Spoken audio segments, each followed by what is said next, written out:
Jay, buddy, how are you?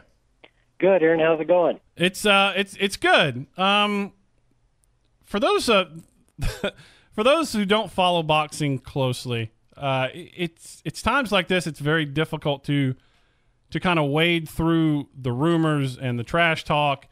A lot of guys say they want to fight Deontay Wilder.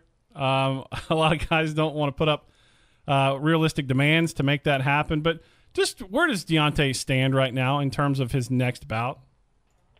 Well, it's easy to call somebody out and get your name in on the internet and in the papers, and of course, Deontay being the champion, he's a target for all these young guys that are trying to get their name out there. But we're searching for the biggest fights possible, and we hope that Deontay will be back in the ring by September. We're not sure exactly who or where. We think probably New York or Vegas, but we want the biggest fight possible, and we're hoping to hear what that fight is. I would have thought I'd be able to tell you what that fight is by now, but we're still working on some things. Jay, for those that don't understand the intricacies of how difficult it can be to make a match, what do you? I mean, as a boxing fan, how do you wade through this stuff when boxers are calling each other out online saying they want to fight? A lot of times, the guys saying that don't even have a realistic chance of fighting Deontay. They're just trying to make a name for themselves. How does a fight fan make their way through all of this rumor and innuendo? By staying off the internet, first and foremost. It can be difficult. You have to find, you have a sanctioning body because you're the WBC champion, as in Deontay's case. So it has to be somebody approvable by them, which of course we want the biggest fight. So it would be somebody they would approve. And then also you've got to find a date, two healthy fighters, have time for training camps. And then you have to find a venue, a place to have it. And that sounds easy, but when you pick a venue, you'd be amazed how full they get with concerts and things like that. And of course, when you pick a date, you've got to have time to set the arena up and time to break it down. So in boxing, that's a 3 or 4 day process. And at a place like, say, the Barclays Center or Madison Square Garden or the MGM Grand in Vegas, that's not easy to lock down 4 days. And then, of course, you've got to find a TV network that wants to put up the money to hold the event and a date that they have open. So there's a lot of pieces that have to come together.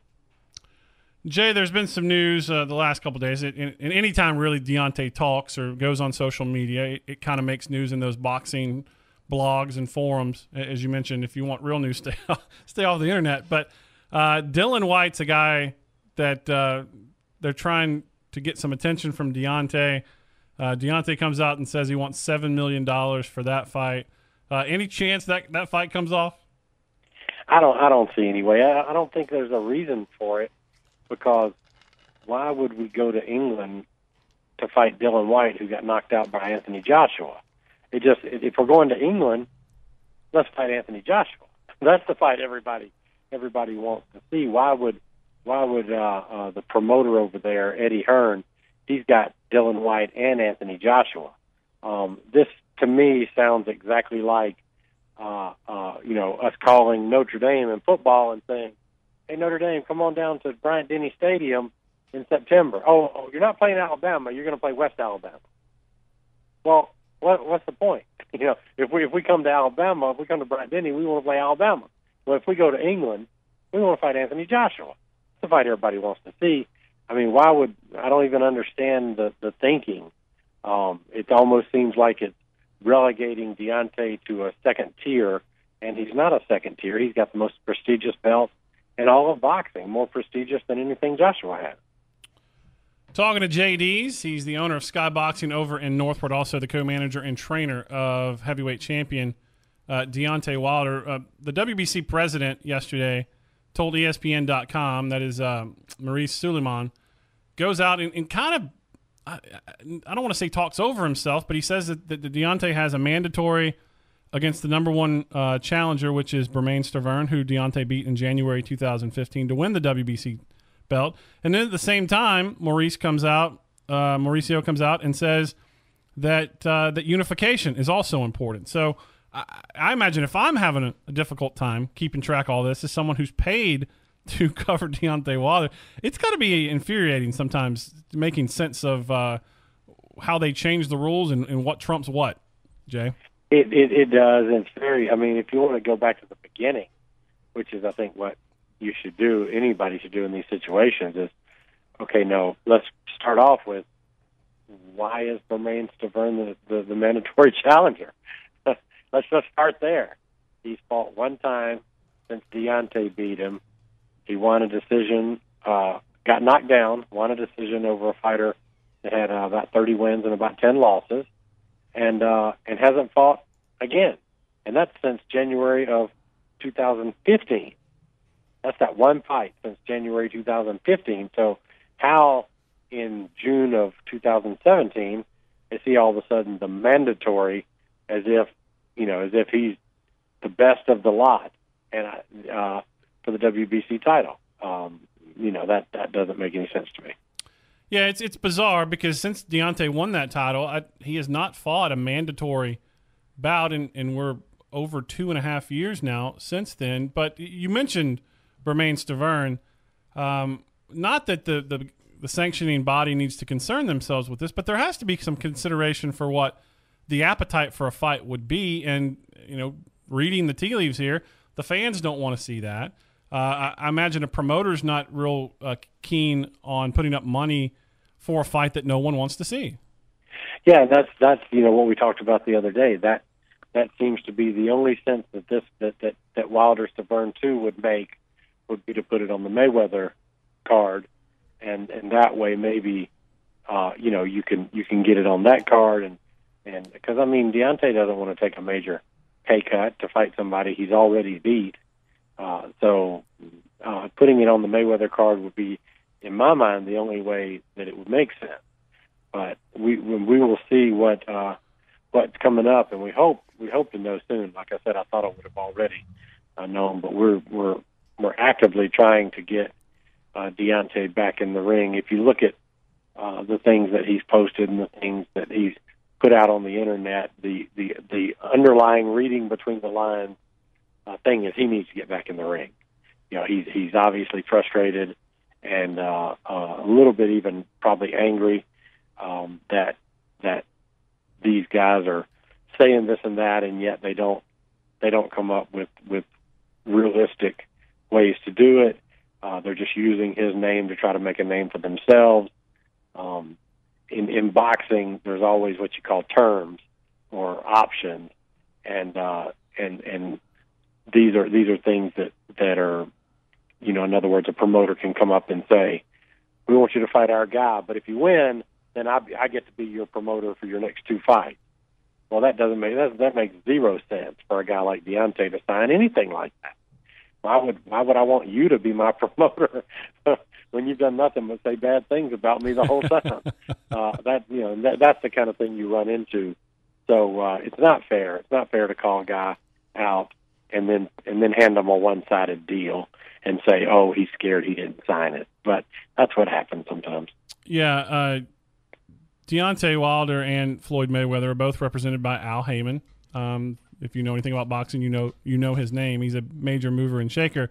Because of that, and you mentioned an intriguing possibility that you could kind of bolster the Floyd Mayweather Conor McGregor card by putting a legitimate WBC heavyweight title defense on it.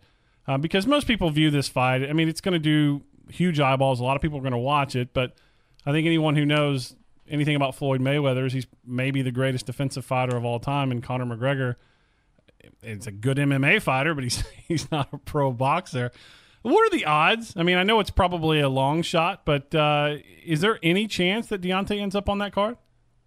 I would hope it would be a possibility. It's certainly one that I've put out there to everybody. I don't have a problem with it. I don't see it as a problem.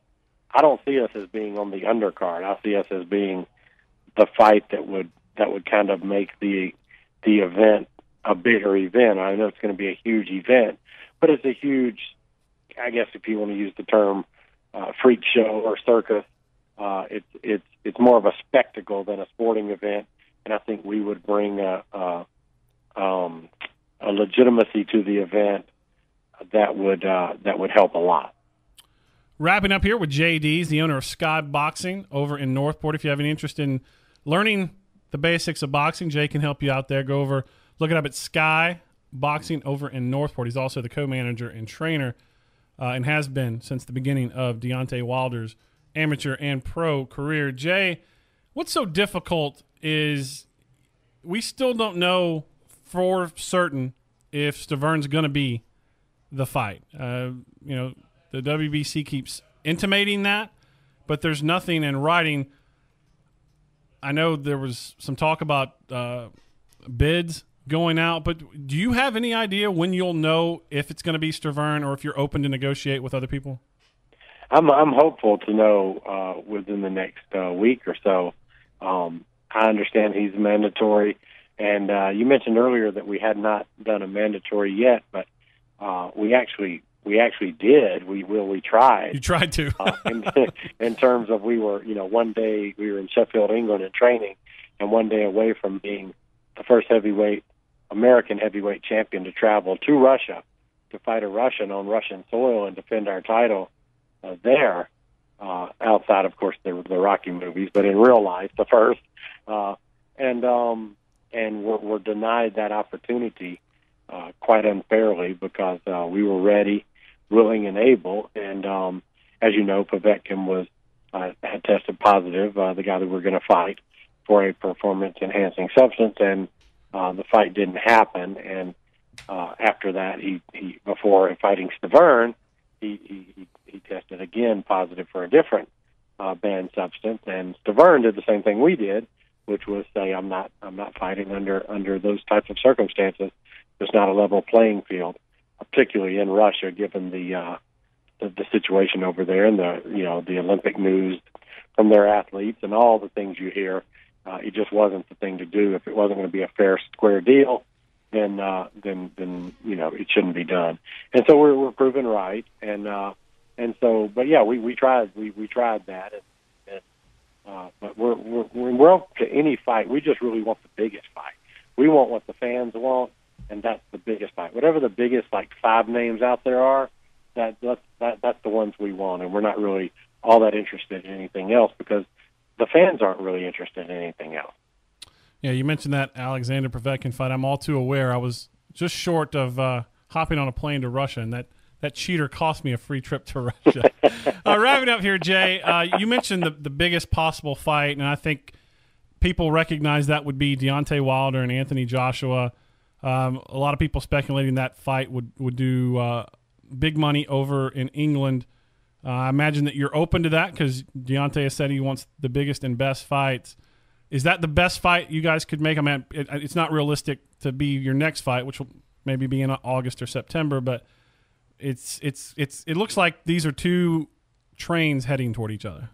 I would think we're ready. I mean, if they want to stop talking about the other guy and talk about Anthony Joshua, why not? If I know they've got a rematch clause with Vladimir Klitschko, but I don't know why they couldn't pay Klitschko some money to step aside and say, hey, take another 4 months and think about what you want to do. We're going to fight this one in the interim, and we'll fight Wilder and get back to you. Or if Klitschko decides that he's going to retire, what's the problem? Well, we're ready. Hey, they've got all these so-called commitments for Anthony Joshua, and these are commitments that don't even have fighter names on them. Well, who you fighting next? Well, we don't know. Well, why don't you just pencil Deontay Wilder in?